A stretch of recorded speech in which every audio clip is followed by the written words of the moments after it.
Hello everyone, quick revision में आज हम लोग एक क्वेश्चन करेंगे जो है the most electropositive halogen is. क्योंकि इस क्विक रिवीजन में टीजीटी और पीजीटी रिलेटेड सारे क्वेश्चंस कंप्लीट कर रहे हैं हम लोगों को, तो हम लोग कॉन्सेप्ट के साथ साथ क्वेश्चन भी कंप्लीट करते जाते हैं। क्योंकि बहुत सारे बार ऐसा होता है कि हम लोग थ्योरी तो कर लेते हैं, ठीक है, लेकिन क्वेश्चन नहीं कर पाते हैं, या फिर थ्योरी करते हैं, थ्योरी करते टाइम क्वेश्चन नहीं करते हैं, या फिर बहुत सारी चीजें हैं। जब हम क्वेश्चन करते हैं तो बहुत सारी चीजें को रिलेट करनी पड़ती है, मतलब किसी टॉपिक से कोई चीज ले रहे हैं, किसी टॉपिक से कोई चीज ले रहे हैं। तो जब हम क्वेश्चन करते हैं तो सारी जो चीजें हमने पढ़ी हुई हैं उन सबको अप्लाई करना होता है, ठीक है। तो एट टाइम जब हम एग्जाम दे रहे होते हैं वहां पे कभी कभी चीजें वो हमारे माइंड में क्लिक नहीं करती हैं, ठीक है, एग्जैक्टली वो कहना क्या चाहता है, ठीक है। तो इसलिए क्वेश्चन के साथ साथ हम लोग थ्योरी भी एक बार क्विक रिवीजन में देख लेते हैं, ठीक है। तो यहाँ पे हमको चार एटम्स दे रखे हैं, या फिर कह सकते हैं चार एलिमेंट्स के नाम दे रखे हैं। इनमें से हमें बताना है कि मोस्ट इलेक्ट्रोपॉजिटिव कौन है, क्योंकि चारों हेलोजन के ही है। तो हमने ये देखा है कि जो हमारे पीरियोडिक टेबल होता है, पीरियोडिक टेबल में लेफ्ट टू राइट जाने पर, ये लेफ्ट है, ये राइट है, ये अप है, ये डाउन है, या बॉटम बोल देते हैं, ठीक है। लेफ्ट टू राइट जाने पर साइज क्या होता है, साइज डिक्रीजेस, ठीक है। और अप से डाउन आने पर, अप से डाउन आने पर क्या होता है, साइज इंक्रीजेस, ठीक है। हमसे क्या पूछा गया है, इलेक्ट्रोपॉजिटिव बिहेवियर, ठीक है। इन सब में कौन सा इलेक्ट्रोपॉजिटिव है, ठीक है।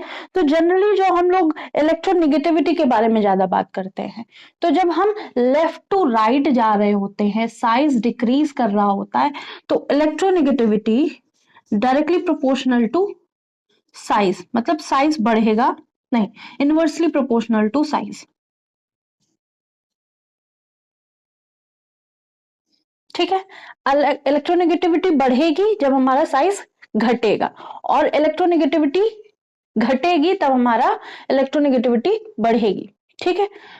और अगर हम डाउन द ग्रुप आ रहे हैं, डाउन द ग्रुप आ रहे हैं, तो हमारी इलेक्ट्रोनेगेटिविटी क्या होगी, घट रही होगी, ठीक है। अब हम इलेक्ट्रोनेगेटिविटी देख लेते हैं, ठीक है।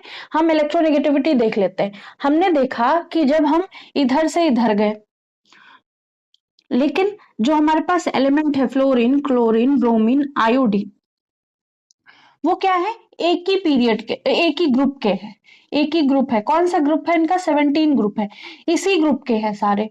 यहाँ पे आया फ्लोरीन, यहाँ आया क्लोरीन, यहाँ आया ब्रोमीन, यहाँ आया आयोडीन। तो हम जब डाउन द ग्रुप जाएंगे, हमारा साइज बढ़ेगा तो हमारी इलेक्ट्रोनेगेटिविटी घटेगी। अगर इलेक्ट्रोनेगेटिविटी, हाँ, इलेक्ट्रोनेगेटिविटी घटेगी। अगर इलेक्ट्रोनेगेटिविटी घट रही है तो हमारा इलेक्ट्रोपॉजिटिव नेचर बढ़ रहा होगा। और हमको ये पता है कि most electronegative element of the periodic table is fluorine, और नीचे जाने पर इलेक्ट्रोनेगेटिविटी घट रही है, तो most electropositive element of this period is iodine, ठीक है। तो fluorine, chlorine, bromine, iodine all are present in same group, ठीक है। एफ टॉप पे है, आयोडीन क्या है, बॉटम पे है।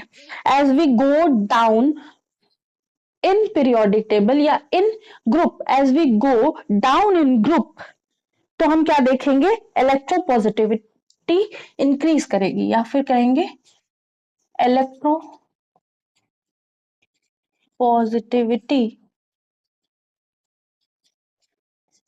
increases